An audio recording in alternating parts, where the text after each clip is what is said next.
संगीतकार ए.आर. रहमान यांनी धर्मावरून केलेल्या वक्तव्यावरून सुरू झालेला वाद अद्याप संपलेला नाही। त्यांच्या या वक्तव्यावर बॉलिवूड आणि संगीत जगतातूनही दोन थेट भूमिका व्यक्त होत आहेत। काहींनी रहमान यांना फटकारलंय तर काहींनी रहमान यांच्या वक्तव्याचा चुकीचा अर्थ काढू नये अशी विनंती केली आहे। रहमान यांच्या मुलींनीही त्यांच्या चाहत्यांना, संगीतप्रेमींना खास विनंती केली आहे। तर ज्येष्ठ गायक अनुप जलोटा यांनी धर्मासंदर्भातच रहमान यांना एक सल्ला दिला। पाहूया काय आहे तो सल्ला आणि अजूनही रहमान यांच्यावर कशी टीका होतीये ते।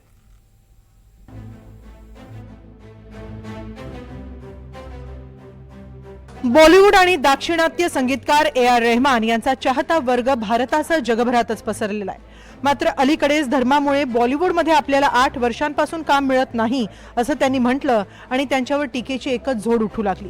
त्यांनी एका मुलाखतीदरम्यान हे वक्तव्य केलं होतं। बॉलिवूडमधील संगीताचं नियंत्रण आता म्युझिक लेबल्स आणि कॉर्पोरेट्सच्या हातात गेलंय। आधी दिग्दर्शक आणि संगीतकार एकत्र काम करत होते, पण आता कंपन्या 5 संगीतकारांना एकत्र ठेवतात। 8 वर्षांपासून बॉलिवूडमध्ये काम मिळणं बंद झालंय। कारण आहे सांप्रदायिक दृष्टिकोन आणि बदलती सत्ता समीकरणं। मी कामाच्या शोधात नाही, काम माझ्याकडे स्वतःहून यावं, माझ्या प्रामाणिकपणातनं मिळावं। ए.आर. रहमान यांची ही मुलाखत प्रसिद्ध होताच बॉलिवूडसह सर्वच स्तरातून त्यांच्यावर जोरदार टीका होऊ लागली आहे। ज्येष्ठ गायक अनुप जलोटा यांनी तर रहमान यांनी पुन्हा हिंदू धर्म स्वीकारावा असा सल्ला दिला। ए.आर. रहमान पहले हिंदू थे, उसके बाद उन्होंने इस्लाम धर्म अपना लिया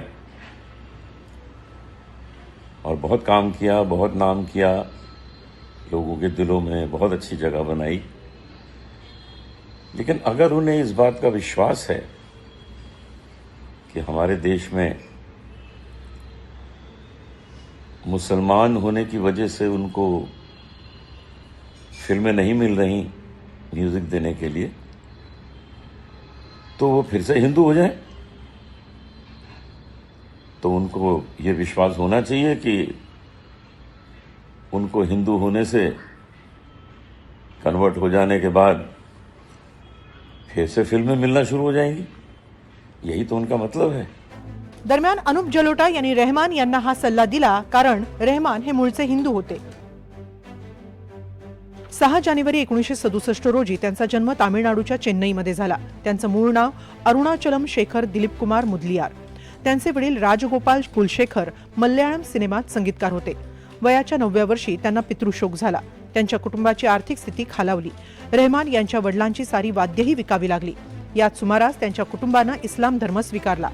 अल्लाह रखा रहमान हे नाव त्यांनी स्वीकारलं। दरम्यान रहमान यांच्या समर्थनार्थही अनेक जण पुढे आले। मल्याळम संगीतकार कैलास मेनन यांनीही रहमान यांच्या समर्थनार्थ एक पोस्ट लिहिली आहे। तीच पोस्ट रहमान यांच्या मुली खतीजा आणि रहिमा यांनी रिपोस्ट केली आणि वडिलांवरील द्वेषपूर्ण हल्ले योग्य नाहीत असं मत व्यक्त केलंय। जे लोक ए.आर. रहमानला आपलं मत स्पष्टपणे मांडल्याबद्दल दोषी ठरवतायत, ते एका मूलभूत गोष्टीकडे दुर्लक्ष करतायत। त्यांनी आपल्या मनातील गोष्ट सांगितली, हा त्यांचा अधिकार आहे।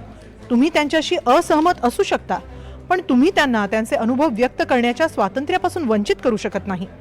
जागतिक स्तरावर सन्मानित कलाकाराला अपमानकारक म्हणणं, त्यांच्या श्रद्धेवर प्रश्नचिन्ह उपस्थित करणं, त्यांच्या अलीकडील रचनांची खिल्ली उडवणं आणि त्यांच्या आयुष्यातील अनुभवांना विक्टिम कार्ड म्हणून सादर करणं ही टीका नाही।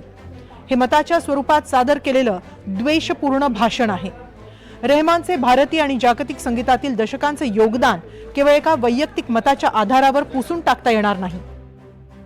तर रहमान यांच्या मुलींनी वडिलांच्या रचनांवर टीका करा, मात्र त्यांचा द्वेष करू नका अशी विनंती केली आहे। दरम्यान रहमान यांनीही त्यांच्या या वक्तव्यावर त्यांची बाजू स्पष्ट करणारा एक व्हिडिओ जारी केला होता। प्रिय मित्रांनो, संगीत माझ्यासाठी नेहमीच जोडण्याचं, उत्सव साजरा करण्याचं आणि कोणत्याही संस्कृतीचा आदर करण्याचं माध्यम राहिलंय। भारत माझी प्रेरणा आहे, माझा गुरु आहे आणि माझं घर आहे।